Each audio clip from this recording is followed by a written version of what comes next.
As Election Day is here and voters across the country will make their voices heard. And Dave, many think the finish line in the race for the White House will end in Pennsylvania. NBC's Jay Gray joins us live now from Philadelphia with more on why this is so. Hey, good morning, Danita. Good morning, Dave. We're just outside the Museum of the American Revolution, a building that houses so much of the history, the creation of the democracy in our country. And it today will also double in making some history as a polling place. We expect to see lines stretching for blocks of people here to cast their ballot in what could be a very pivotal state in this election. For Vice President Kamala Harris, the campaign ends with a star-studded party on the Rocky Steps in Philly and one last pitch to voters. It is my pledge to you that if you give me a chance to fight on your behalf as president, there is nothing in the world that will stand in my way. Think of it. This is it. This is the last one that we're going to have to do. While former President Donald Trump closes things out with a raucous crowd and a call to help him finish his comeback tour with a win. With your vote tomorrow, we can fix every single problem our country faces and lead America, indeed the world, to new heights of glory. After months of promises and prodding, often pulling no punches, the only message that matters now comes from the silence of voting booths across the country and from many who cast their ballots ahead of Election Day. I know who I'm voting for. I actually just dropped off my ballots a few minutes ago. 78 million Americans voted early, either in person or by mail. Not as many as 4 years ago during the pandemic, but more than 2012 and 2016.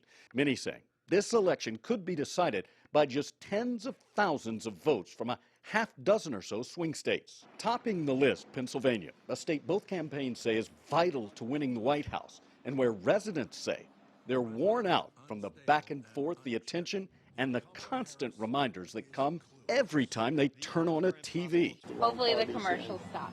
You know. Yeah, I think we have to accept that whoever wins isn't going to ruin our country, and we just have to kind of close that divide that's been going on through the election. It's one of the few things voters on both sides seem to agree on.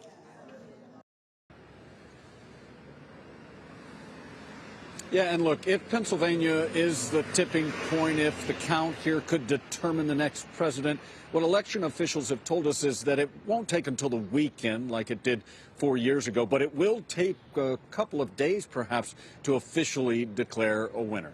Dave, Danita? All right. Thank you very much, Jay. Well, tonight we could find out if money really talks, as the most expensive Senate race in the country is here in Ohio. Senator Sherrod Brown versus businessman Bernie Moreno. Our Candace Hare joins us now live with more. Candace, good morning. Good morning, Dave. That's right. Big money has been poured into this race between Sherrod Brown and Bernie Moreno. And when I say big money, I'm talking hundreds of millions of dollars. That is according to nonprofit Open Secrets.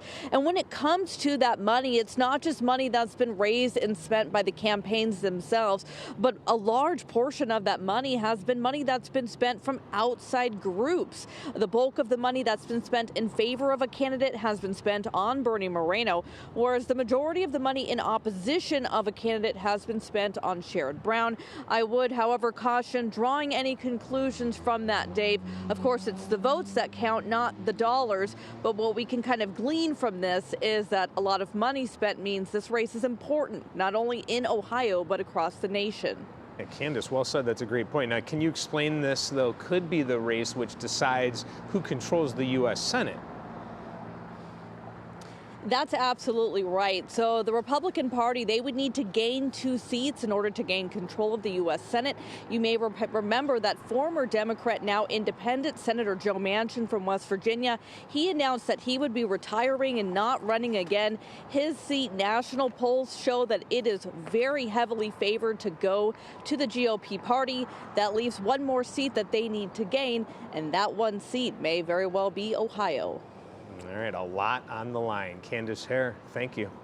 Well, members of the Department of Justice are in Portage County today to monitor the voting process at the polls. This after the Board of Elections voted to remove the sheriff's office from its security plans after Sheriff Bruce Zakowski made questionable comments in September that some call voter intimidation. So far, the Portage County BOE says there have been no issues, and the only difference is an increase in voter turnout. We're expecting voting to be robust, which is great. We want everybody to get out and exercise their constitutional right to vote. The DOJ also has staff in Cuyahoga County to make sure things run smoothly today.